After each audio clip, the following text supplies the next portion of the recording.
At the beginning of the story, we see an American football match where a man named Nicky is sitting comfortably with his girlfriend Jess in the VIP stands. The match is going on, but Nicky is more focused on the crowd than on the game. He notices a beautiful girl getting up from her seat and leaving. At that moment, a mischievous idea comes to his mind. He makes a small bet with Jess, saying, "Let's see how many people look back at that girl." One of the men sitting nearby, Luan, says he also wants to join the bet, and Nicky agrees. Everyone jokingly places a $10 bet and starts counting. When the girl leaves the stand, the final count shows that 7 people looked back at her. In this bet, Jess had guessed the closest number, so she won. Luan gives her the money without hesitation and then suggests starting the next round. This time, the bet is about who will commit the next foul. Jess drops out, saying she doesn't know much about the game, but Nicky jumps in and places a $1,000 bet. As soon as the whistle blows, the referee signals a foul, and it turns out to be the team Nicky had bet on. He wins and puts the money in his pocket. Even after losing, Luan gets more excited and says, "Let's place a $5,000 bet this time."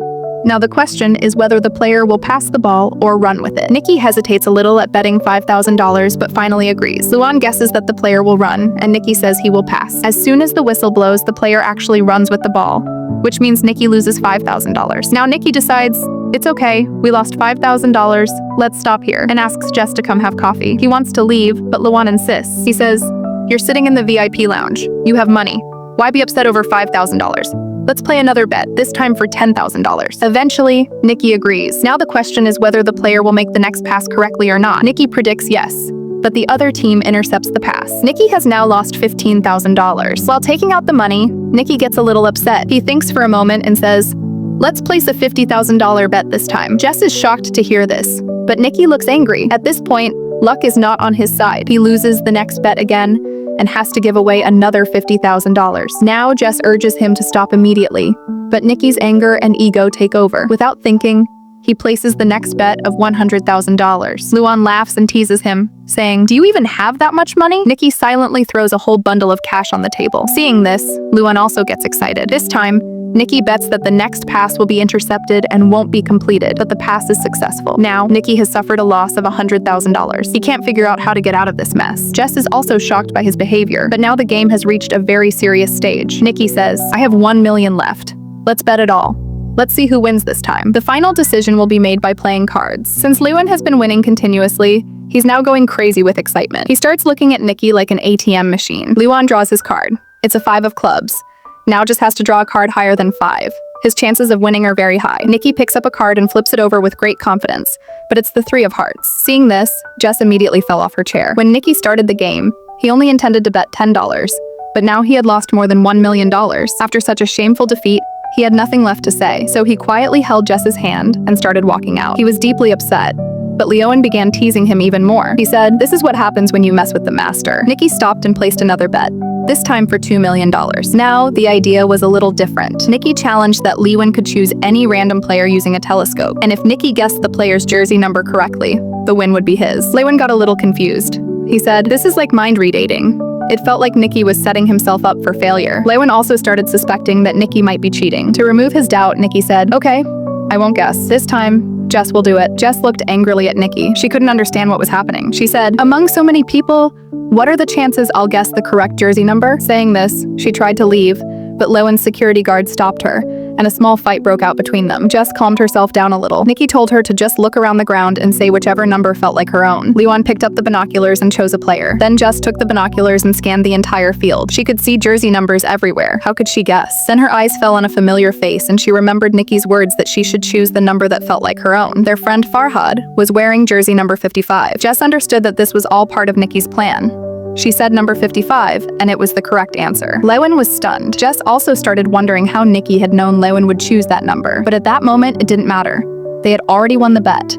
Both of them made a $1 million profit and got back all the lost money. They left the stadium with 2 big bags full of cash. In the car, Nicky told Jess that everything had been part of their plan. They had been tracking Leowen for a long time. Leowen was well known in high society for his bad gambling habits. He would jump at any bet placed in front of him. Nicky's team had planned the entire setup. As soon as Leowen stepped out of his hotel room, the number 55 was planted in his subconscious mind. The number 55 was written on the label pin of the security guard. The same number appeared on signboards along the road to the stadium. They didn't just show him the number, they made him hear it too. While coming to watch the match, a song had been played in Leowen's car that repeated the number 55 again and again. That number was said 124 times in the song, which kept pulling Leowen's attention toward it. He had even been shown a photo of Farhad, which helped build a visual memory. So when Lowen looked through the binoculars, his mind naturally went toward the number 55. And Jess said 55 as soon as she saw Farhad. Jess had not been told anything in advance, so her expressions would stay natural during the entire game.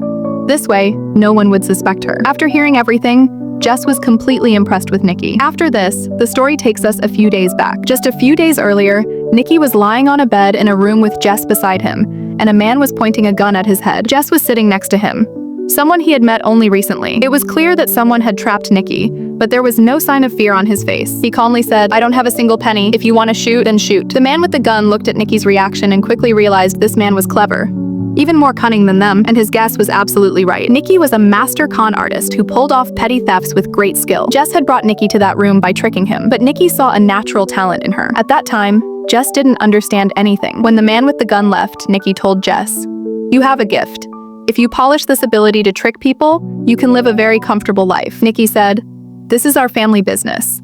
My father, his father, they were all con men. We're cheats by blood.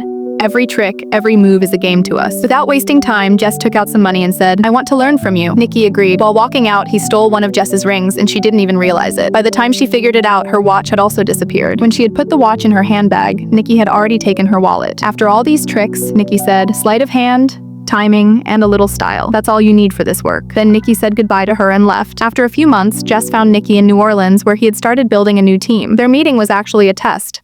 He wanted to see if Jess was capable of joining his team or not. When Jess agreed, Nikki sent her to a fair with one of his team members. This was Jess's first practical assignment. She began asking people for directions, holding a map in her hand. While she distracted people, her partner secretly stole a tourist's camera lens. Then another team member intentionally bumped into a man, and Jess took his wallet. Jess was now starting to feel more confident in her stealing style. Using chopsticks, she took another woman's wallet from her bag. Everything went so smoothly that no one even suspected them. Nikki was watching everything from the top of a building. He told the team to leave Jess alone. Now it was her turn to fly solo. Jess started stealing expensive items one after another, and with each theft, Nikki's respect for her kept growing. Now Nikki gave her another big assignment. This time, a high-tech scam. With the help of special lenses, they could see other players' cards and beat them easily. There was also a system for stealing credit cards. The stolen card was secretly sent to a teammate where a device would copy its data, and then the card would be returned to the owner's pocket. By the time anyone realized, their entire account would be emptied. Another scam was a fake ATM machine. Whenever someone withdrew money, the ATM would secretly store their PIN. Farhad would later remove the machine and steal all the data. All the stolen credit cards were sorted into different categories.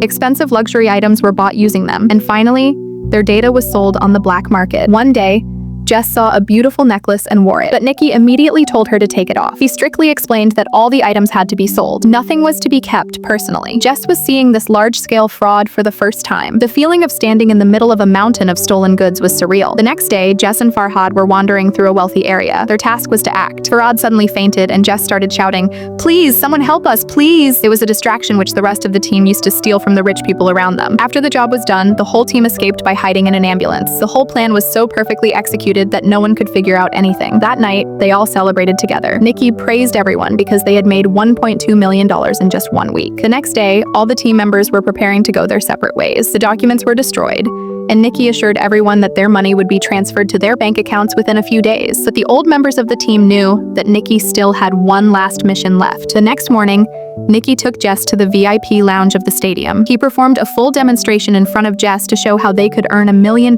in just a few minutes. By now, Jess had started falling in love with Nikki. She thought she was Nikki's girlfriend, and that's why he was showing her all this. But Nikki had only included her in the group for his own benefit. When everything was over, Nikki gave her $80,000 in cash and finally said goodbye. Jess looked at him with tears in her eyes. Her heart was broken because she had fallen in love with Nikki. At the same time, she also felt that $80,000 was too little because Nikki had just earned $1 million. But in Nikki's world, there was no place for emotions. Jess had now seen his true colors. Nearly 3 years later, a race car pulls into a service station, and we see Nikki again. There was tiredness in his eyes, and it was written all over his face that he was running out of money. During lunch, he met with George, the owner of a race car team. George's research team had developed a new algorithm called EXR, but he wanted to improve it to increase his chances of winning. So, he hired Nikki. The plan was simple.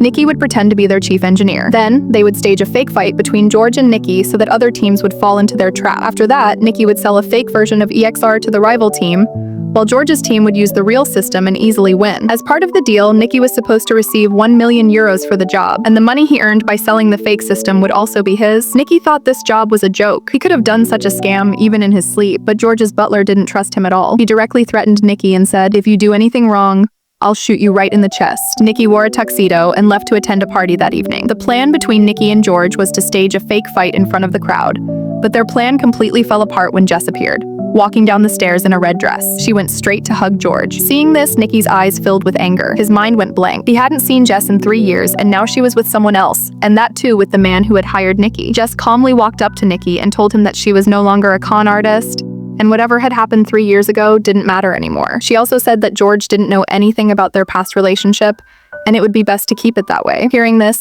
Nicky got furious. He picked up a glass of vodka and drank it in one go. Earlier, he had planned to act like he was angry, but now he truly was. The fight with George in front of everyone was no longer a drama. It was real. Their fight caught the attention of the rival racing team just as planned. Soon, security came and threw Nicky out of the party, but now he had the business card of the rival team in his hand. The next morning, Nicky met the owner of the McLaren team. He spoke directly, saying, "I want to sell you the EXR system.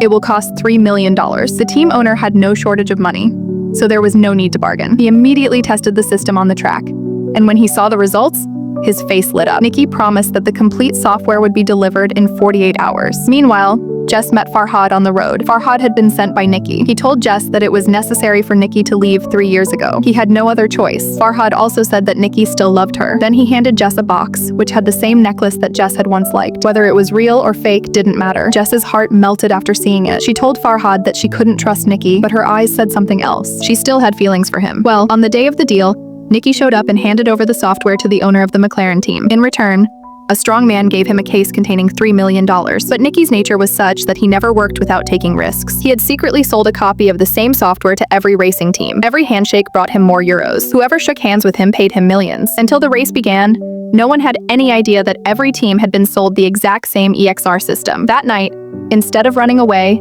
Nicky messaged Jess, saying that if she came in time, they could escape together. Nicky waited, but no one came. Just when he gave up and turned to leave, Jess appeared, but it was too late to run, because at that moment, the same strong man who had given him $3 million on behalf of the McLaren team showed up in front of Nicky. In reality, he was George's man. He had found out the truth, that Nicky had sold the original software instead of the fake one. He didn't care about the 1 million. Now he wore his full racing gear and intentionally crashed into Nicky's car. After a terrible accident, both Nicky and Jess were captured. They were tied up and all the stolen cash was laid out in front of George. George was furious. He had spent $40 million creating that software, and now everything was ruined. The worst part was, he still couldn't figure out how Nicky had stolen the real software. When Nicky didn't say anything, George pressed Jess's nose shut, cutting off her air. Seeing this, Nicky broke down. He confessed everything.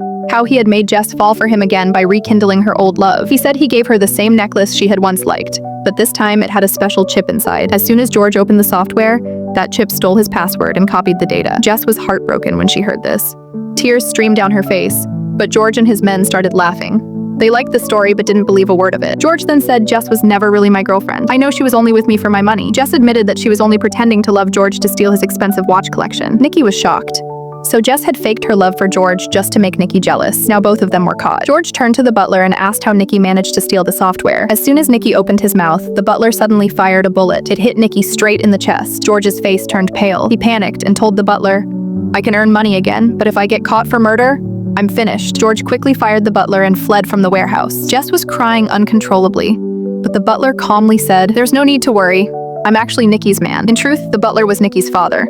He had shot the bullet carefully just near the heart, not through it. He sealed the wound with tape, used a needle to draw out the extra blood and balance the air pressure in Nicky's chest. Suddenly, Nicky opened his eyes. He was alive. It was a crazy plan, but it worked. Behind them lay a huge pile of money. All three of them left the warehouse. Nicky was actually an orphan and had been raised by this man. He was the one who had taught Nicky all the tricks of the trade. Their rule was simple: never get emotional. But now Nicky had truly fallen in love with Jess. The butler left both of them on the roadside and took all the money with him. Nicky was left with nothing, but on the way to the hospital, he saw something shining in Jess's hand. It was George's 200,000 watch. Nicky looked at her. Jess looked at him, and both of them smiled. With tricks like this and sleight of hand, they'd never go hungry, no matter where they were in the world. If you enjoyed the video, don't forget to like and subscribe to the channel.